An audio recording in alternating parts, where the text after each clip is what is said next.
Olá, queridos irmãos, estamos aqui mais uma vez, hoje com nossa 12ª aula do módulo 4 de curso de Estudos Espíritas e Educação Mediúnica. Hoje o nosso tema está voltado para aprendizes do Evangelho e vamos falar da sinceridade do jejum em duas partes, o jejum propriamente dito e a verdadeira riqueza. Neste momento convido-os a serenar os pensamentos, elevar a Deus, a Jesus, os nossos melhores sentimentos, as nossas melhores vibrações, para que possamos aprender o conteúdo da nossa aula e também que possamos praticá-lo no nosso dia a dia. Vamos buscar no dicionário o significado da palavra jejum. Abstinência de alimentos voluntária ou forçada, e por um tempo determinado. Aqui no nosso encontro falaremos basicamente do jejum nas religiões, não do jejum que nós muitas vezes temos que fazer para cuidar do nosso corpo quando, por exemplo, vamos fazer os nossos exames laboratoriais ou mesmo vamos fazer um procedimento cirúrgico ou terapêutico. Vamos falar aqui do jejum que encontramos nas religiões diversas e também como nós, que estudamos a doutrina dos espíritos, o enxergamos mediante os ensinamentos que nós temos. O jejum religioso é uma prática universal nas diversas religiões, desde os tempos imemoriais. Ele está presente nas religiões como o judaísmo, o cristianismo, o islamismo e também nas religiões hindus, como o hinduísmo, o budismo e o jainismo. No judaísmo, ele tem o nome de Yom Kippur, que significa dia da expiação. São 25 horas de jejum completo de água e alimentos. Ocorre entre setembro e outubro de cada ano. No cristianismo temos a quaresma, simbolizando os 40 dias de Jesus no deserto. Abstém-se da carne vermelha e dos excessos também, de toda a ordem que são motivos de jejum. No islamismo, dá-se o nome de Ramadã. Ocorre no 9º mês do calendário lunar islâmico, ele dura aproximadamente 30 dias e os muçulmanos eles acreditam que nesse mês o profeta Muhammad recebeu a revelação da palavra de Alá e por isso eles consideram esse período sagrado. Eles, muçulmanos, abstêm-se de líquidos e alimentos sólidos do amanhecer ao pôr do sol, por esse período de quase 30 dias. E qual é a intenção do Jesus, meus irmãos? É uma prática que está ligada a essa questão e a intenção é se colocar em situação de simplicidade e de fraqueza, em que o praticante ele reconhece a própria pequenez e tem a humildade de pedir auxílio, orando com fervor. Nessas religiões hindus, o papel do jejum é tornar a meditação mais difícil, mais desafiadora. E entre as penitências, o jejum é considerado por muitos como a mais rigorosa. E Jesus, como ele nos traz aí nas passagens evangélicas essa situação do jejum? Vamos ler algumas passagens e depois teremos o entendimento. Nessas passagens evangélicas, temos algumas aqui. Jesus foi conduzido pelo Espírito ao deserto para ser tentado pelo diabo e tendo jejuado 40 dias e 40 noites. Depois teve fome e chegando-se a ele o tentador disse: se tu és o Filho de Deus, manda que essas pedras se tornem em pães. Ele, porém, respondendo, disse: está escrito, nem só de pão viverá o homem, mas de toda a palavra que sai da boca de Deus. Colocando aqui o jejum quando esteve no deserto. O fariseu em pé orava no íntimo: Deus, eu te agradeço porque sou como os outros, porque não sou como os outros homens, ladrões, corruptos, adúlteros, nem mesmo como esse publicano. Jejuo 2 vezes por semana e dou o dízimo de tudo quanto ganho. E uma outra passagem. E quando jejuardes, não vos mostreis contristados como os hipócritas, porque desfiguram os seus rostos para que mostrem aos homens que jejuam. Em verdade vos digo já receberam o seu galardão. Tu, porém, enquanto jejuares, unge a tua cabeça e lava o teu rosto, para não pareceres aos homens que jejuas, mas a teu Pai, que está em secreto, e teu Pai que vê em secreto, te recompensará publicamente. Uma outra passagem. Jesus repreendeu o demônio e este saiu do menino, que daquele momento em diante ficou curado. Então os discípulos aproximaram-se de Jesus em particular e perguntaram: por que não conseguimos expulsá-lo? Ele respondeu: porque a fé de vocês é pequena. Eu asseguro que se vocês tiverem a fé do tamanho de um grão de mostarda, poderão dizer a este monte: vem daqui para lá, e ele irá. Nada será impossível para vocês, mas esta espécie só sai pela oração e pelo jejum. Meus irmãos, com essas passagens, devemos entender que Jesus recomendava o jejum material, essa abstinência de alimentos, de se colocar em exposição, de comentar que jejua, de trazer esse jejum para o cotidiano, enfraquecendo aí, mesmo que por pouco tempo, o corpo físico. Entendemos que Jesus, ele trazia a sua mensagem em conformidade com o povo daquela época.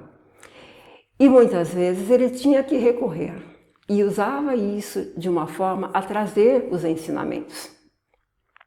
Nós vamos verificar nos ensinos que teremos hoje várias situações em que Jesus não recomendava o jejum material, e sim o jejum espiritual. Pensemos também, há algum mérito no jejum material? O que nós podemos identificar, o que nós temos aprendido? Comentem aí no chat o que vocês pensam a respeito disso. Há mérito em procurar aflições, agravando as provas por meio de sofrimentos voluntários? Vamos verificar isso. No Livro dos Espíritos, no capítulo Leis Morais, na Lei de Conservação, temos alguns ensinos dos Espíritos a respeito da necessidade de prover a alimentação do nosso corpo. Na questão 718, a Lei da Conservação obriga o homem a prover as necessidades? Sim, porque sem força e saúde, impossível o trabalho. E nós estamos aqui em trabalho. Qualquer ocupação útil que nós temos é trabalho. Na questão 720A, haverá privações voluntárias que sejam meritórias? Em algum momento pode acontecer? Sim, a privação dos gozos inúteis, porque desliga da matéria o homem e lhe eleva a alma. Meritório é resistir à tentação que arrasta aos excessos ou ao gozo das coisas inúteis. É o homem tirar do seu necessário para dar aos que não têm bastante. Se a privação não passar de um simulacro, será zombaria. Neste momento aqui, meus irmãos, já trazendo aqui nessa parte a explicação de que o que é meritório é não nos arrastarmos aos excessos das coisas que são inúteis para a nossa elevação. Na questão 726, se os sofrimentos deste mundo nos elevam pela forma como os suportamos, somos elevados por aqueles que criamos voluntariamente para nós? Os únicos sofrimentos que elevam são os sofrimentos naturais, porque vem de Deus. O sofrimento voluntário é inútil quando nada faz para o bem dos outros. Quando os sofrimentos voluntários visam-se a si mesmo, é egoísmo. Quando sofre pelos outros, é caridade. Tais são os preceitos do Cristo. Então vamos entender aqui de duas formas. Uma, quando se visa a nós mesmos, acharmos que esses sofrimentos nos elevarão de alguma forma, e aí os Espíritos nos ensinam que isso é egoísmo, ou quando nós vamos nos privar de algo, até do necessário, para auxiliar alguém. E nesse caso é caridade. Na questão 727 encontramos que o instinto de conservação foi dado a todos os seres contra os perigos e os sofrimentos. E os Espíritos nos ensinam assim: fustigai o vosso espírito e não o vosso corpo. Mortificai o vosso orgulho. Sufocai o vosso egoísmo, que se assemelha a uma serpente a vos devorar o coração, e fareis mais pelo vosso adiantamento do que por meio de rigores que não mais pertencem a este século.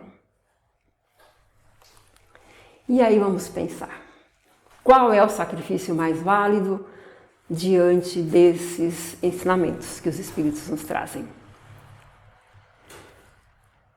No Evangelho segundo o Espiritismo, no capítulo 5, Bem-aventurados os aflitos, nós temos que quando o homem impõe a si mesmo sofrimentos para alívio do seu próximo, ele está agindo com caridade. E aí temos a caridade pelo sacrifício. Exemplificando aqui esses tipos de privações ou de sofrimentos. Por exemplo, suportar o frio e a fome para aquecer e alimentar alguém que precise. Deixar os nossos aposentos perfumados para levar a consolação a alguém distante que esteja necessitando. Privar-se do sono para velar a cabeceira de alguém doente. Manchar as mãos delicadas para cuidar de chagas. Enfim, usar a nossa própria saúde, a nossa própria condição física para boas obras. Este é um verdadeiro cilício de bênçãos. Muito contrário, quando o homem a si próprio impõe sofrimentos, como o isolamento também, para evitar as seduções. Vamos pensar, onde está a coragem? Onde está a coragem para suportarmos as nossas provas, que definimos, que escolhemos muitas vezes?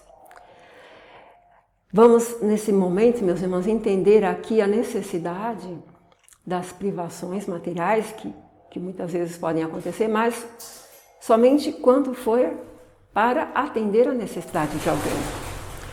Portanto, vamos abordar aqui a questão do jejum espiritual e não do jejum material.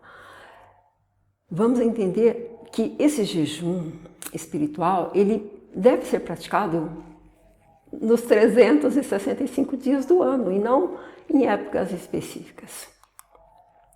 Paulo Alves de Godoy, grande trabalhador da doutrina espírita, que nasceu em 1914 e desencarnou em abril de 2001, ele fala do jejum espiritual nesse livro, Os 4 Sermões de Jesus, editado pela FESP.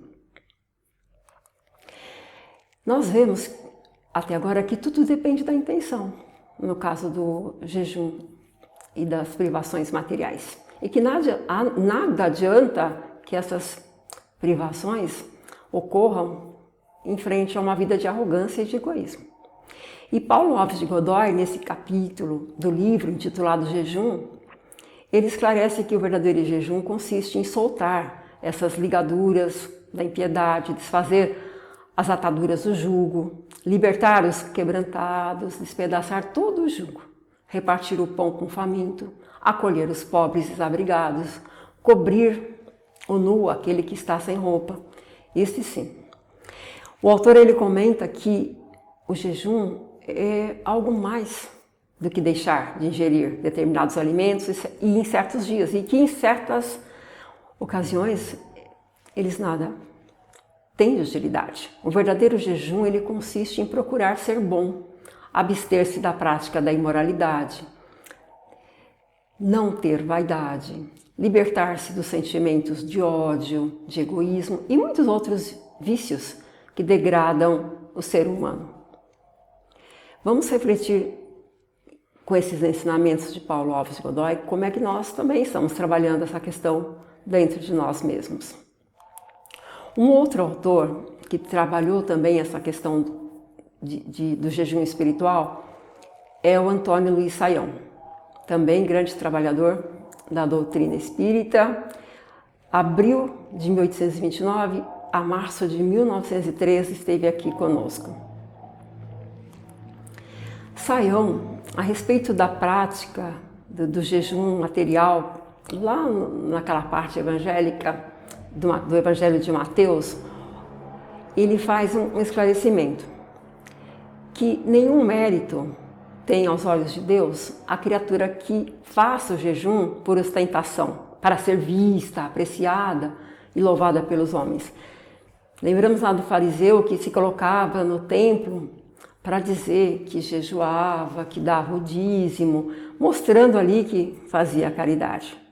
Enquanto que o publicano ali do lado já pedia perdão por não ter feito nada disso. E Jesus já dizia que o publicano tinha sido mais sincero. Saião explica que Jesus aconselhava o jejum, mas o jejum espiritual, que consiste na abstenção de todo mal, isto é, de todo mau pensamento, de toda má palavra, de todo mau ato, que sempre vai ser degradante aos olhos do nosso Pai. E esses ensinos de Jesus, de acordo com esse autor, eles mostram que todos os preceitos relativos aos alimentos, à natureza destes, portanto, a essa prática do jejum material e das privações corporais, eles são destituídos de utilidade e de proveito para o próximo, porque são vãs e inúteis aos olhos de Deus, a quem há somente um jejum agradável. E esse jejum agradável é o jejum moral ou espiritual, que o Divino Pastor recomendou às suas ovelhas e que consiste na abstenção de tudo que seja mal, isto é, de tudo que nos traz para uma condição inferior. E isso aí representado pelos nossos pensamentos, palavras e também pelos nossos atos, que sejam contrários à lei divina. E essa lei, meus irmãos, é presente e nos revelada dentro de cada um de nós, que são gravadas no nosso ser. E a maior lei é a de justiça, amor e caridade, que devemos estar sempre praticando em prol de nós mesmos e daqueles que estejam conosco. É um trabalho bastante intenso esse, que nós temos que realizar de acordo aí com Saião e também com todos os ensinamentos que nós temos recebido. Ainda falando do jejum, Saião diz que quando a passagem que citamos de expulsar o demônio de um menino e que os discípulos eles não tiveram êxito, ele nos dá a seguinte explicação: a fé é uma alavanca poderosa que por ela mesma pode levantar o mundo e constitui um meio único que podemos lançar mão eficazmente para afastar esses espíritos atrasados e sofredores. Da fé nós temos a prece, que além de fervorosa e perseverante, ela acompanha aí esse jejum espiritual que devemos praticar. E ela acaba sempre tocando aquele espírito culpado e vai esclarecer e encaminhar para a verdade. Portanto, o que Jesus recomendou consiste em nos abstermos desses pensamentos culposos, inúteis, frívolos e em sermos sóbrios na satisfação das nossas necessidades materiais, reservando o supérfluo aí para repartirmos com os nossos irmãos, a quem falte o necessário, em sermos sinceros sempre, na modéstia, na regularidade dos costumes e na austeridade do bem proceder. Esse sim é o jejum e a prece que expele os demônios da pior espécie, os demônios que se tornam cegos, surdos e mudos. No caso do menino que estava ali sendo perturbado por um espírito, na presença de Jesus, aquele ser tão especial, com uma autoridade moral incrível, certamente ele se sentiu apagado e se afastou. Os discípulos ainda em processo de evolução, e aí o mestre diz que eles tinham essa fé ainda não tão inabalável, que se eles a tivessem, teriam afastado, mas também entendendo a superioridade daqueles que estão sempre voltados com as suas ações e os pensamentos no bem, na satisfação no auxílio daqueles que são necessitados. José Herculano Pires, também um grande colaborador da doutrina espírita, que esteve conosco aqui entre março de 1914 e setembro de 1979, ele diz que pode o homem andar de joelhos pelas ruas e nas estradas, jejuar, mortificar-se, ciliar-se quanto quiser, mas com isso não se tornará melhor. Voltará às reencarnações difíceis e dolorosas para aprender no sofrimento e na decepção, que não se busca Deus rastejando, mas elevando-se no amor e na dedicação aos outros. Este é o trabalho que somos convidados a fazer, nos dedicarmos sempre aos nossos irmãos, enquanto aqui estamos em experiência terrestre. Temos então o jejum espiritual como necessário. Cuidar do corpo, termos hábitos saudáveis para a alimentação e também para os exercícios físicos é recomendado enquanto cuidarmos do nosso corpo físico, que é o nosso carro, que utilizamos aqui enquanto encarnados. Fazer o jejum espiritual, abstendo-se de alimentar sentimentos inferiores, paixões viciosas e de ações contrárias às leis de Deus, que contaminam a moral do espírito, estagnando o processo evolutivo. Buscar sempre o pão da vida. E este pão vamos buscar nas palavras e nos ensinos de Jesus, para ter a fé inabalável e praticando sempre a caridade. Esta é a recomendação que nos trazem os Espíritos sobre o jejum e abordando esse jejum de forma espiritual e não material. É um exercício diário, portanto, praticar o jejum todos os dias, nos elevando em espírito, para que façamos sempre o melhor, que tenhamos as melhores ações, os melhores pensamentos, buscando aí o amparo nas palavras de Jesus, buscando o conhecimento que nos traz esse alento e também nos impulsiona a buscarmos sempre o melhor.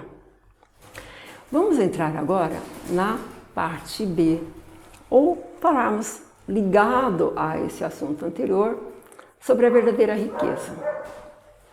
E o que nos ensinou Jesus sobre a verdadeira riqueza? Seriam os bens materiais? Jesus, não queirais acumular tesouros na terra, onde a ferrugem e as traças os destroem, onde os ladrões os desenterram e roubam. Preparai-vos tesouros no céu, onde não há ferrugem, nem traças que os possam destruir, onde não há ladrões que os desenterrem e roubam.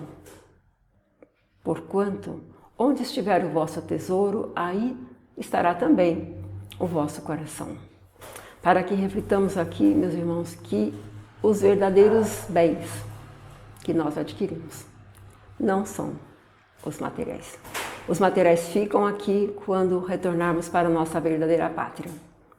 E quando lá nos apresentarmos, levaremos o bem e o mal e tenhamos praticado. No Evangelho segundo o Espiritismo, temos o capítulo 16, Instruções dos Espíritos a respeito da verdadeira propriedade. E nos diz que o homem só possui a plena propriedade daquilo que pode levar deste mundo. E o que nós podemos levar deste mundo? É aquilo que nós carregaremos em nosso espírito quando nos apresentarmos de volta à nossa casa. Nada do que é do uso do corpo, tudo o que é do uso da alma, a inteligência, os conhecimentos, as qualidades morais. Isso o que ele traz e leva consigo e que ninguém lhe pode arrebatar e que lhe será de muito mais utilidade no outro mundo do que neste.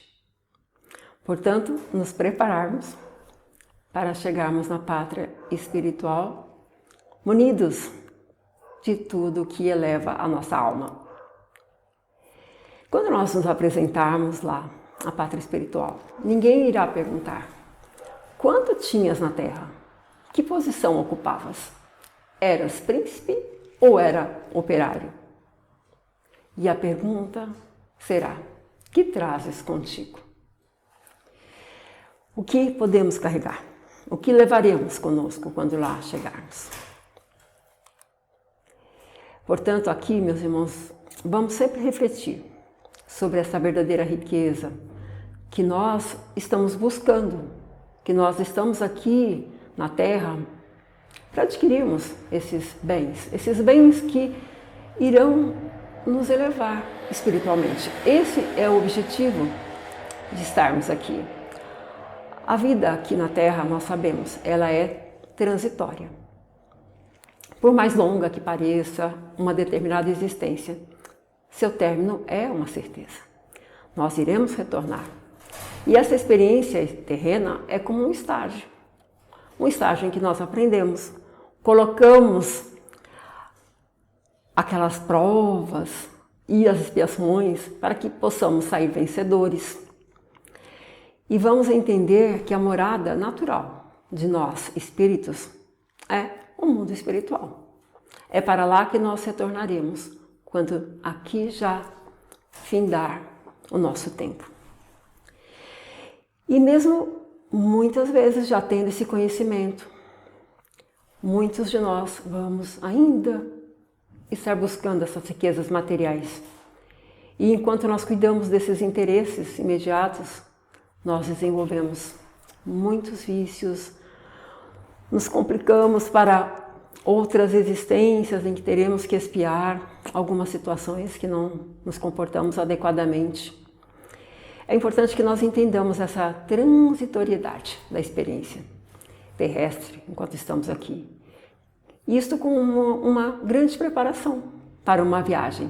Imaginemos nós, quando nós vamos para uma viagem, para um país distante, o que nós cuidamos de levar na bagagem?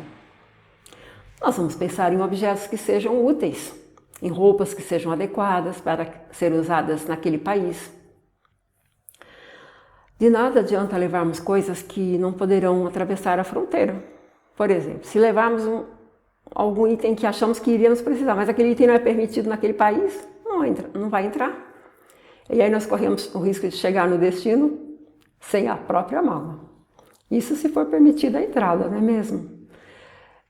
Aqui na Terra estamos em experiência. Logo mais partiremos para o nosso mundo, para o nosso verdadeiro mundo. E que vamos levar em nossa bagagem?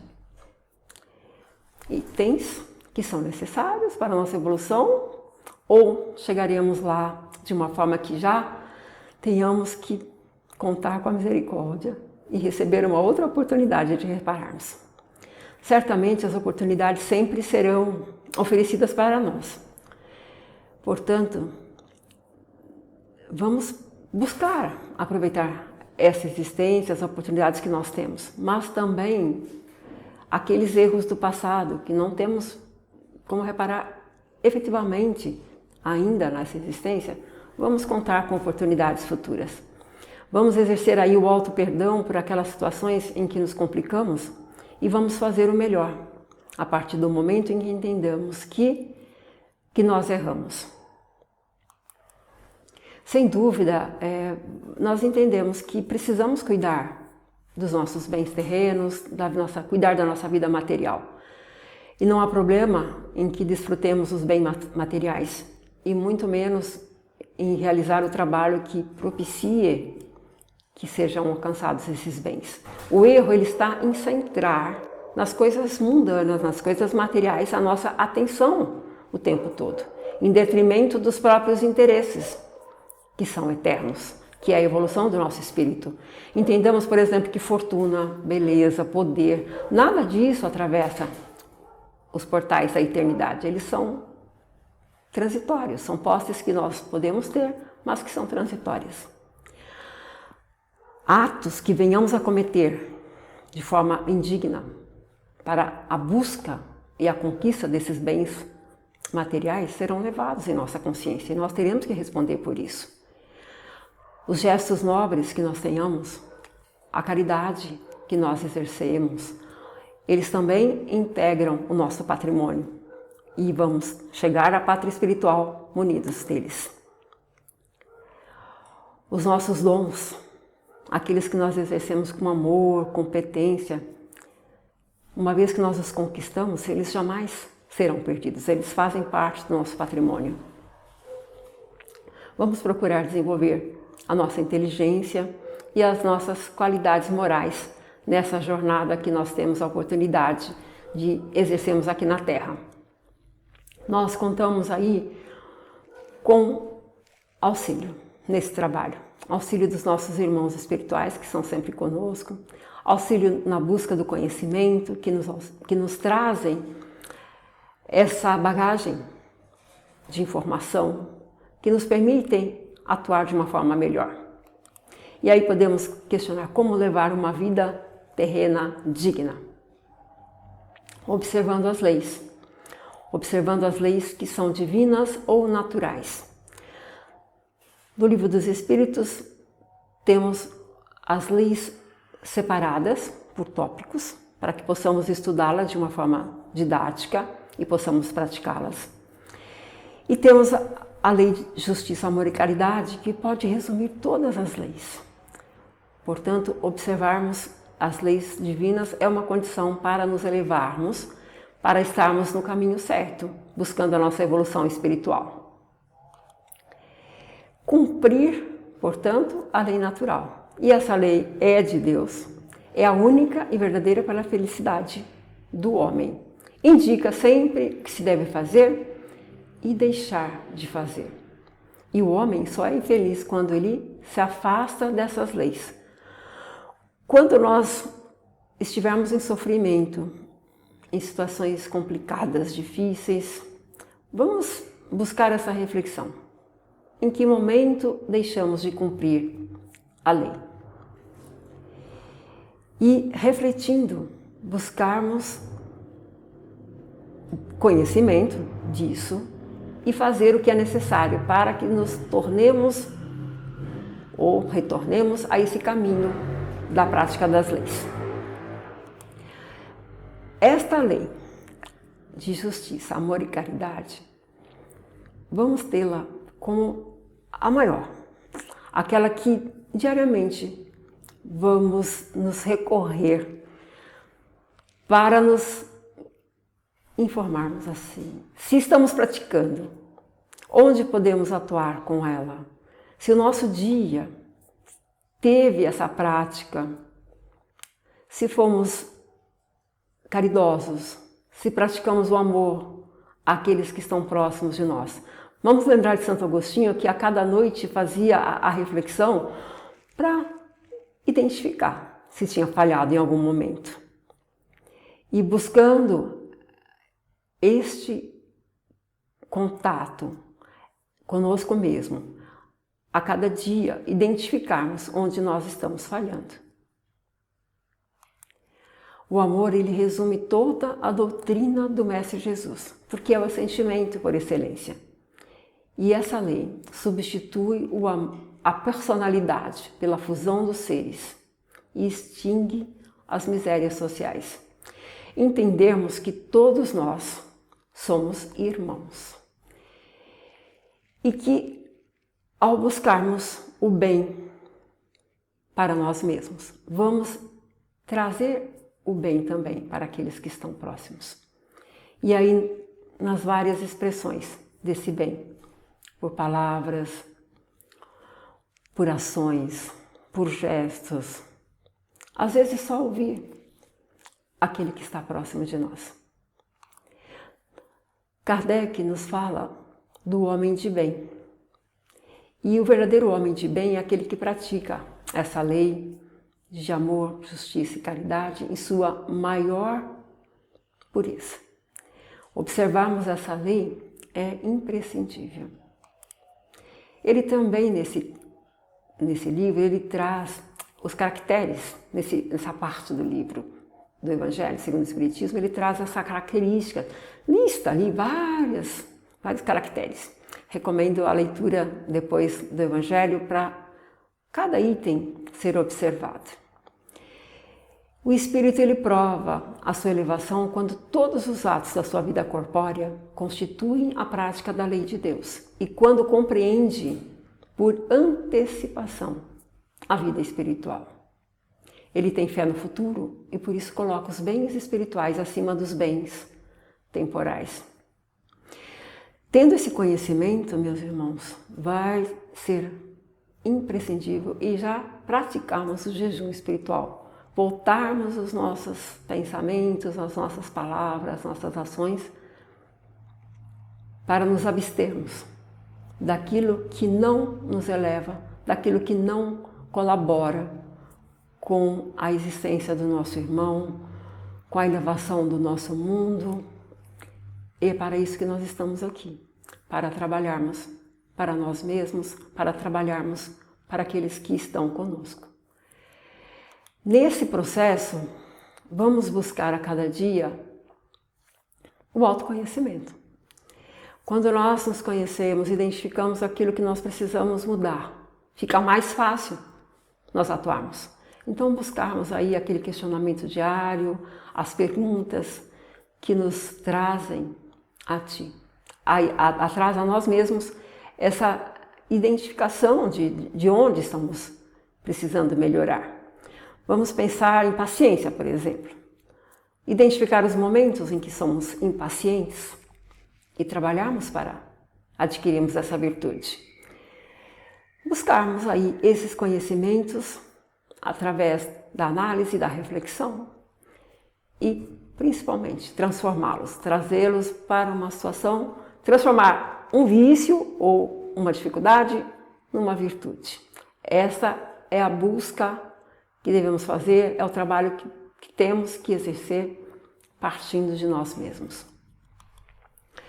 Nós temos no Espiritismo esse cabedal de conhecimentos que nos trazem informações da nossa verdadeira vida, desses ensinamentos que vieram para nós através das obras da codificação espírita e também, posteriormente, através das obras complementares, e aí temos Chico Xavier, André Luiz e muitos outros autores que trabalham também a continuidade da obra.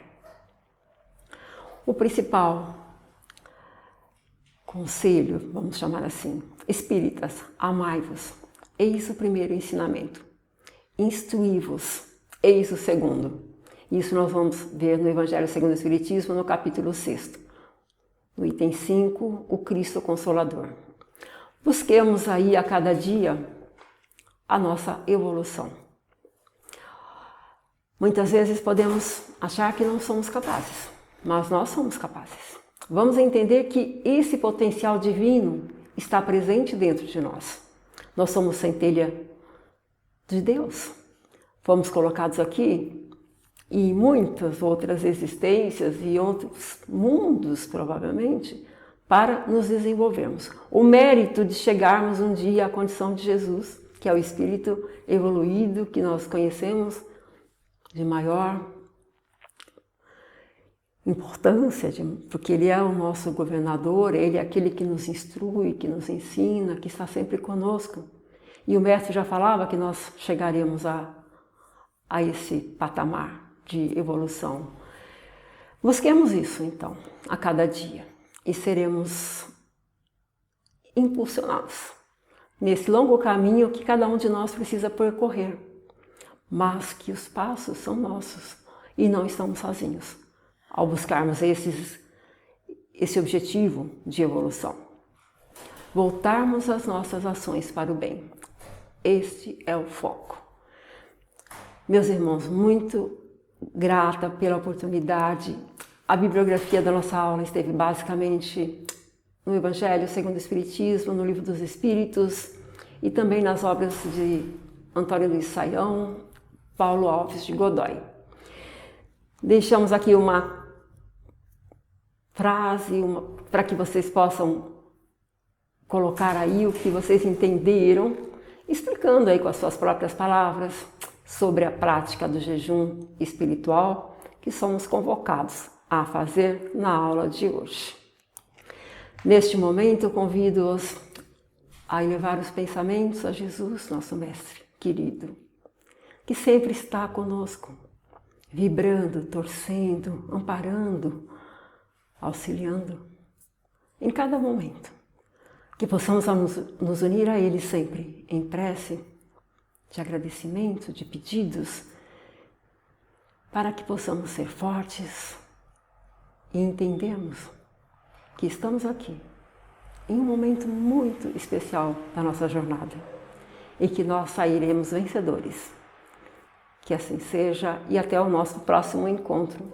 Graças a Deus.